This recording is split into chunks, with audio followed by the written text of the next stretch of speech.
आमचे विधिमंडळाचे नेते आहेत, आमचे नेते, त्यांचं मी या ठिकाणी मनापासून धन्यवाद व्यक्त करते. कारण आज मुंबईच्या ज्वलंत प्रश्नांच्या बाबतीमध्ये आणि मुंबईमध्ये चालले असलेल्या भ्रष्ट कारभारावर आम्ही प्रकाशझोत टाकण्याचा प्रयत्न करत आहोत. आणि या महायुती सरकार विरोधामध्ये आम्ही जे आहे ते आरोपपत्र या ठिकाणी आणि पापपत्र आम्ही आज त्यांच्या हस्ते जे आहे ते प्रकाशित करणार आहोत. आपल्या सगळ्यांना माहिती आहे की मुंबई जी आहे ती मुंबई देशाची आर्थिक राजधानी म्हणून मुंबईकडे बघितलं जातं. मुंबईकडे स्वप्ननगरी म्हणून सुद्धा बघितलं जातं. असं म्हटलं जातं की मुंबईमध्ये जो आला तो कधी उपाशी राहत नाही. परंतु ज्या वेळापासून महायुतीचं सरकार निर्माण झालेलं आहे त्या वेळापासून आपण बघतोय की मुंबईच्या नागरिकांचं जीवनमान जे आहे ते खाली सातत्याने होताना दिसत आहे. मला या ठिकाणी सांगायचं आपल्याला की आजच्या या पापपत्राच्या माध्यमातून मुंबईच्या ज्वलंत समस्याबाबत सुद्धा आम्ही बोलत आहोत. पण त्याच व्यतिरिक्त ज्या मूलभूत समस्या आहेत जशी बेरोजगारी आहे, महागाई आहे, हे आपल्या सगळ्यांना माहिती आहे. पण सगळ्यात महत्वाची जी गोष्ट आहे की ज्या वेळेपासून जुलै 2022 मध्ये एकनाथ शिंदे जी या राज्याचे मुख्यमंत्री झाले आणि मुख्यमंत्री झाल्यानंतर आपण बघत आहोत की मुंबईला सातत्याने अधोगतीला नेण्याचं काम त्यांच्या माध्यमातून झालं.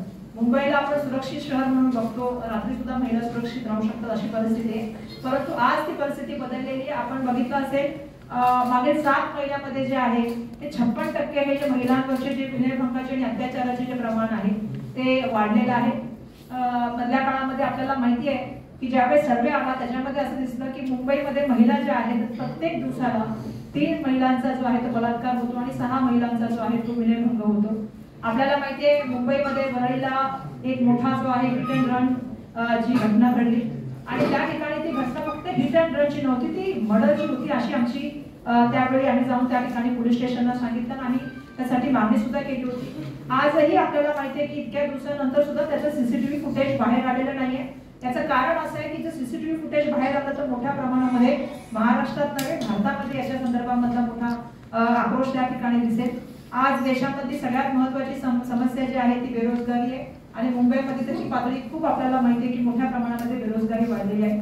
साहेब मध्ये कलिनामध्ये एक एअर इंडियाच्या माध्यमातून इंटरव्ह्यू होता त्यावेळेला जवळपास 25,000 विद्यार्थी जे आहेत ते त्या ठिकाणी आले होते आणि चेंगराचेंगरी होईल का अशा तऱ्हेची त्या ठिकाणी भीती निर्माण झाली होती. त्यामुळे ही सुद्धा खूप मोठी समस्या आहे. त्याचबरोबर मुंबईचे सगळे प्रोजेक्ट मग इंटरनॅशनल फायनान्शियल सेंटर असेल, IFSC असेल किंवा त्या व्यतिरिक्त इतर असतील, डायमंडचं असेल, हे सगळे प्रोजेक्ट जे आहेत ते गुजरातला नेण्याचा डाव या ठिकाणी सातत्याने सुरू आहे.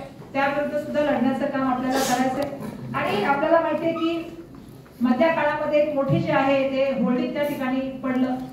दुर्दैवाने त्यामध्ये 17 लोकांचा जो आहे तो मृत्यू झाला आणि त्यावेळेला देशाचे पंतप्रधान मुंबईमध्ये होते. परंतु मुंबईमधल्या लोकांबद्दल सहानुभूती किंवा संवेदना सुद्धा त्यांनी त्या ठिकाणी व्यक्त केली नाही. 2 वर्षापासून बघतोय जवळपास जास्त त्याच्यापेक्षा काळ झालेला आहे.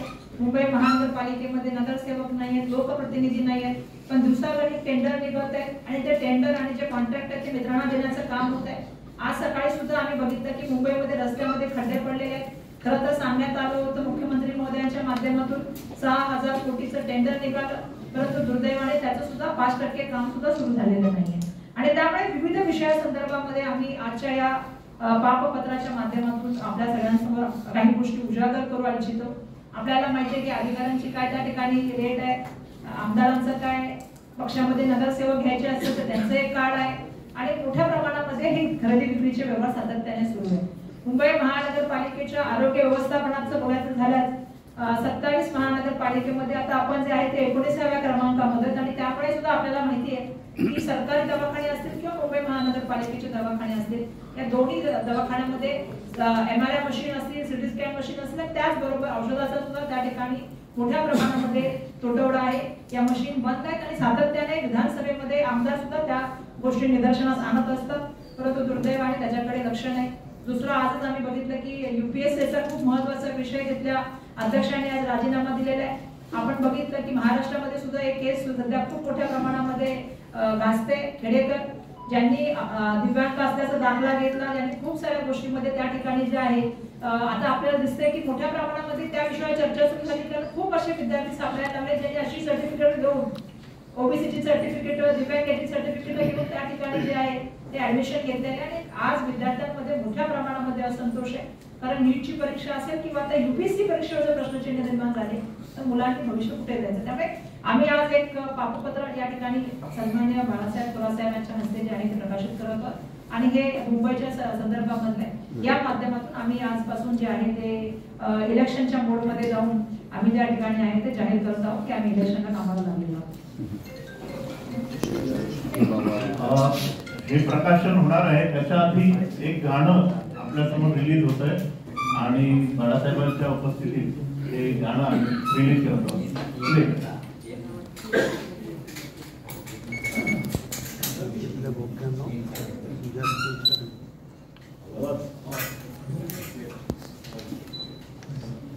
Voice.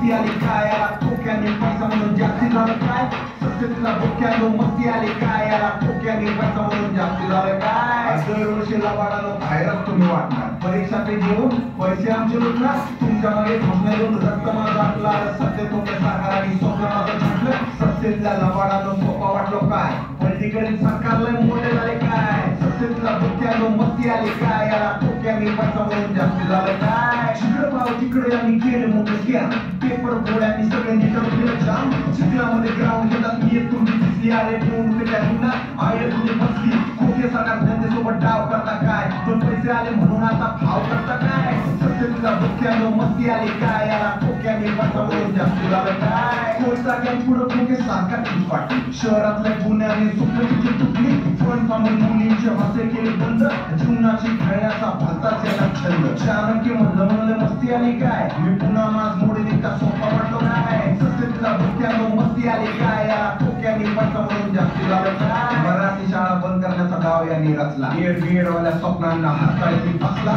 ठोकी घेऊन सगळं तुमचं ओके झालं काय पॉलिटिकलला सरकारी सोपा वाटलो काय सत्तेतला बोक्यानो मस्ती आली काय याला ठोक्याने पैसा म्हणून जास्ती झालं काय सत्तेतल्या बोक्यानो मस्ती आली काय आणि आता या पापपत्राचं प्रकाशन करण्याची विनंती बाळासाहेबांनी मुंबई शाखेचे आमंत्रण देणं करतो.